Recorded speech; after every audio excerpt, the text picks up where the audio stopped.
Monsieur le ministre du Travail, de l'Emploi et des Relations avec les institutions, Mesdames, Messieurs les membres du gouvernement, Excellences, Mesdames, Messieurs les membres du corps diplomatique, Madame la coordonnatrice du système des Nations Unies au Sénégal, représentant le Bureau international du travail, Mesdames, Messieurs les représentants des partenaires techniques et financiers, Messieurs les présidents des organisations d'employeurs, Mesdames, Messieurs les secrétaires généraux de centrales syndicales de travailleurs, Mesdames, Messieurs les secrétaires généraux de syndicats, chers travailleurs, Mesdames et Messieurs.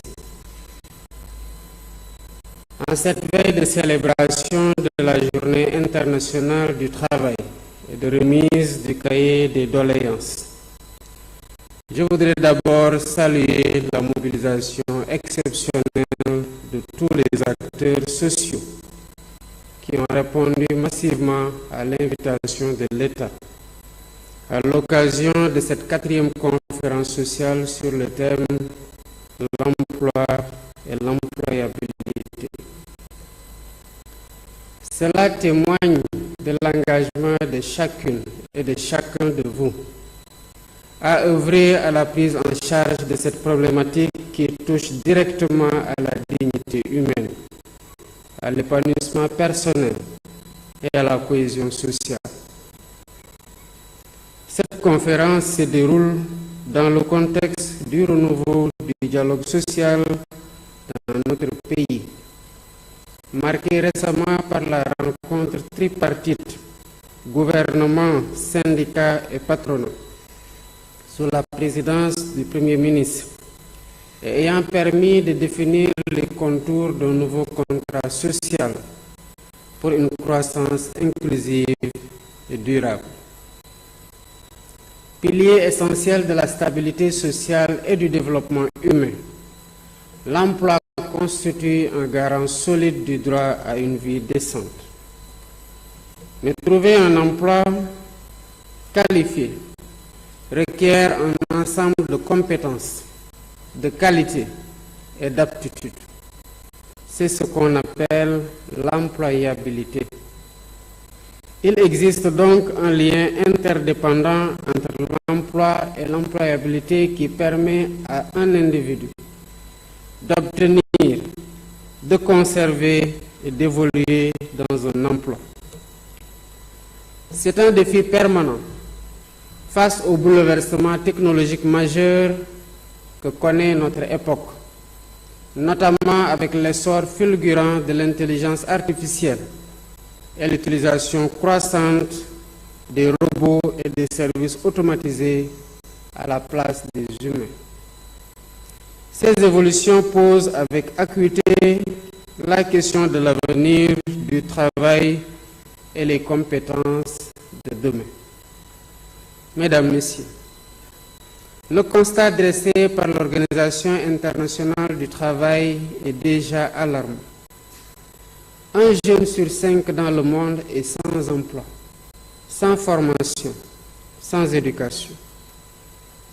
L'Observatoire de l'OIT nous dit que 453 millions de personnes sont en déficit d'emploi dans le monde et 191 millions de personnes en chômage en 2023. Cette réalité douloureuse exige une mobilisation immédiate, coordonnée et déterminée à l'échelle nationale et internationale. C'est pourquoi depuis le sommet des chefs d'État et de gouvernement tenu à Ouagadougou en septembre 2004, les États signataires de la Convention numéro 122 de l'Organisation internationale du travail se sont engagés à créer un cadre favorable à l'emploi pour tous.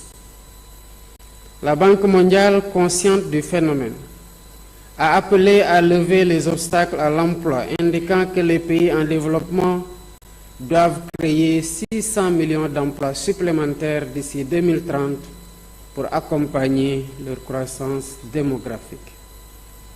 L'objectif de développement durable numéro 8 des Nations Unies souligne également la nécessité de promouvoir des emplois décents et durables pour stimuler une croissance économique inclusive. Le Sénégal, à l'instar de plusieurs pays, est également confronté aux défis de l'emploi et de l'employabilité, marqué par une démographie croissante, une population très jeune et une économie dominée par le secteur informel. Malgré plusieurs initiatives et programmes en faveur de l'emploi, les résultats obtenus à ce jour sont peu satisfaisants. Les chiffres du dernier recensement de la population et de l'habitat de 2023 indiquent clairement l'ampleur du défi. 75% ont moins de 35 ans. Un taux d'emploi urbain de 44,3% contre seulement 33,6% en milieu rural. Une disparité préoccupante entre les hommes et les femmes, ces dernières étant particulièrement frappées par le chômage avec un taux de 36,7%. Un diagnostic sans complaisance du dispositif institutionnel a révélé des limites majeures, liées notamment à l'absence d'une réelle politique nationale d'emploi, l'inexistence d'un observatoire national pour l'emploi et la formation professionnelle, la faible articulation entre les politiques d'emploi et les politiques de croissance et de développement, l'inexistence d'un système d'information intégré et porté à maturité, l'insuffisance de la coordination entre les structures et les programmes existants, la faible territorialisation des politiques publiques liées à l'emploi, l'inadéquation entre les offres de formation et les besoins du marché de l'emploi, l'insuffisance des financements des programmes, la faiblesse de la promotion de l'entrepreneuriat dans les secteurs pourvoyeurs d'emplois tels que l'économie verte, l'économie numérique et l'artisanat. Face à cette urgence, il est impératif d'agir ensemble dans une démarche inclusive et pragmatique afin d'élaborer une feuille de route ambitieuse reposant sur un dispositif institutionnel adapté. La jeunesse de la population doit inciter davantage l'État et les acteurs économiques et sociaux à travailler ensemble pour promouvoir l'entrepreneuriat et l'insertion des jeunes demandeurs d'emploi. C'est à cela que s'emploie notre gouvernement depuis notre arrivée à la tête du pays. La problématique de l'emploi des jeunes est une de mes priorités. Elle est régulièrement inscrite à l'ordre du jour du Conseil des ministres et de nos activités au quotidien. Des mesures importantes ont été prises à cet effet, parmi lesquelles on peut citer l'instruction donnée à M. le Premier ministre de coordonner l'élaboration d'une nouvelle politique de promotion de l'emploi et de l'employabilité, la finalisation en cours du nouveau pacte de stabilité sociale, indispensable pour asseoir dans les meilleures conditions l'attractivité du Sénégal, le développement du secteur privé, la relance de l'économie et le déploiement des stratégies et politiques innovantes de promotion de l'emploi. La révision de la Convention État-employeur pour l'adapter aux exigences actuelles du marché du travail, outre l'insertion de 3 500 jeunes en 2025. Les réformes en cours pour disposer de nouveaux codes du travail et de la sécurité sociale, afin d'assurer une meilleure protection sociale qui sera étendue aux acteurs de l'économie informelle. À cela s'ajoutent les initiatives en matière d'employabilité dans le domaine de la formation professionnelle et technique, avec notamment la mise en œuvre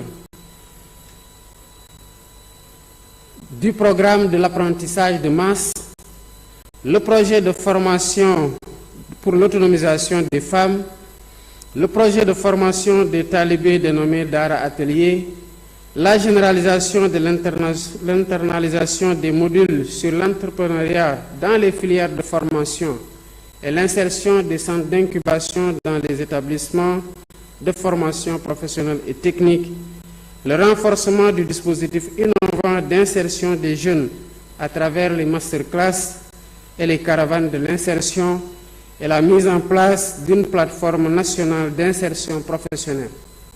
Tout cela moulé dans la grande offensive pour la formation professionnelle. Mais pour méritoires que soient les actions menées, le défi ne peut être relevé que dans un climat social apaisé. C'est pourquoi il est important d'instaurer un dialogue responsable entre le gouvernement, les organisations d'employeurs et les organisations syndicales des travailleurs ainsi que la société civile. C'est cela le garant d'un cadre d'épanouissement aux entreprises et la sauvegarde des intérêts des travailleurs. Le dialogue doit être permanent, surtout en temps de paix, qui offre plus de calme et de sérénité propice à des opportunités de résultats constructifs pour un environnement économique et social sain. Un climat social apaisé en milieu de travail contribue fondamentalement à l'accroissement de la productivité et de la compétitivité. C'est conscient de tous ces atouts que notre pays a adhéré aux instruments juridiques internationaux en faveur du dialogue social. Au niveau national, le dialogue est consacré par la Constitution en ses articles relatifs à la liberté d'association et à la liberté syndicale pour les travailleurs et les employeurs. Il figure aussi dans la loi portant code du travail. À cela s'ajoute l'institution du Haut Conseil du dialogue social et la conférence sociale qui nous réunit aujourd'hui. À vous, acteurs du monde du travail, soyez assurés que l'État sera à vos côtés pour consolider les cadres de concertation dynamique. Le gouvernement sera présent partout où c'est nécessaire pour la promotion du travail décent et l'accroissement de la productivité dans l'entreprise. Mesdames, Messieurs, la revue thématique des 6 tables rondes prévues dans le cadre de vos travaux traduit la volonté de faire un état des lieux exhaustif de la situation de l'emploi et de l'employabilité, en abordant les aspects relatifs notamment à la territorialisation de la gouvernance, au financement, à l'entrepreneuriat, à l'innovation et à la migration de la main-d'œuvre. Il me semble important, à travers une approche multisectorielle et collaborative, de mettre l'accent sur quelques axes. Premièrement, identifier les contraintes, les opportunités et les actions prioritaires nécessaires à la promotion d'un marché de l'emploi dynamique, inclusif et durable. Deuxièmement, répondre aux besoins spécifiques des populations locales en optimisant les initiatives et en renforçant la gouvernance territoriale de l'emploi. Troisièmement, placer l'innovation et l'entrepreneuriat au cœur des actions de développement économique, avec une attention particulière aux startups technologiques et aux entreprises innovantes qui sont des moteurs essentiels de compétitivité et d'opportunités économiques pour la jeunesse à l'horizon 2050. Quatrièmement, définir des stratégies de gouvernance de la migration professionnelle pour garantir un recrutement équitable et maîtrisé. Cinquièmement, explorer de nouvelles voies pour améliorer la gouvernance du marché du travail et optimiser les ressources financières destinées à la promotion de l'emploi, notamment à travers le partenariat public-privé, les fonds d'investissement spécialisés et les technologies numériques. Mesdames, Messieurs, la lutte contre le chômage n'est pas seulement l'affaire de l'État. C'est un combat commun qui exige patience, détermination et cohésion. Cependant, il nous est permis de nourrir un réel espoir et la tenue de cette 4e édition de la conférence sociale sur l'emploi et l'employabilité suscite à juste titre beaucoup d'attentes auprès de notre jeunesse. À vous, jeunes du Sénégal, je tiens à affirmer que mon gouvernement est pleinement conscient de vos aspirations légitimes à contribuer au développement de vos familles, de vos communautés et de votre pays. Soyez assurés que, quelles que soient les difficultés rencontrées ou les circonstances, l'État restera fermement engagé à vos côtés.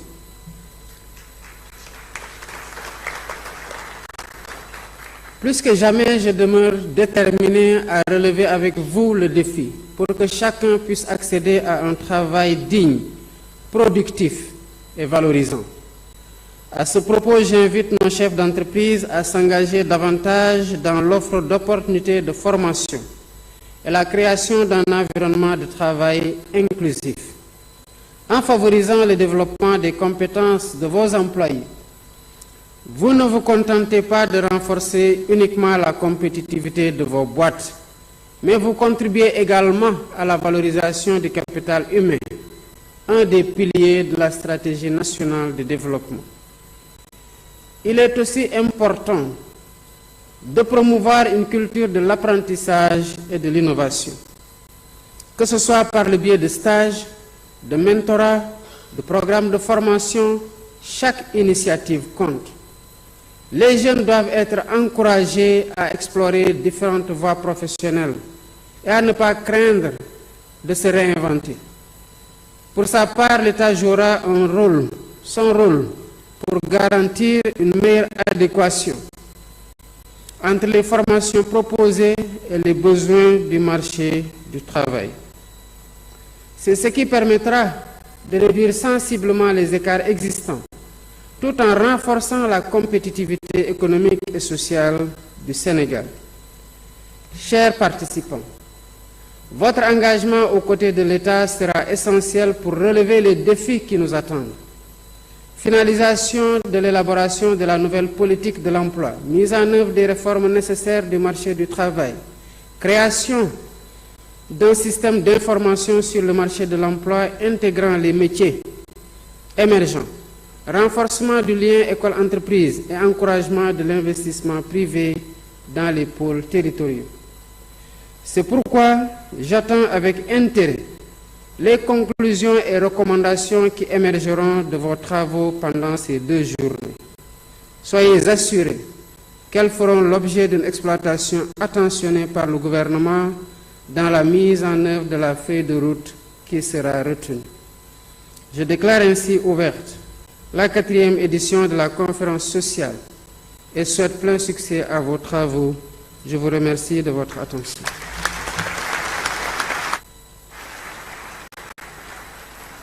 Merci beaucoup, Excellence, pour ce message et ces orientations qui vont guider et éclairer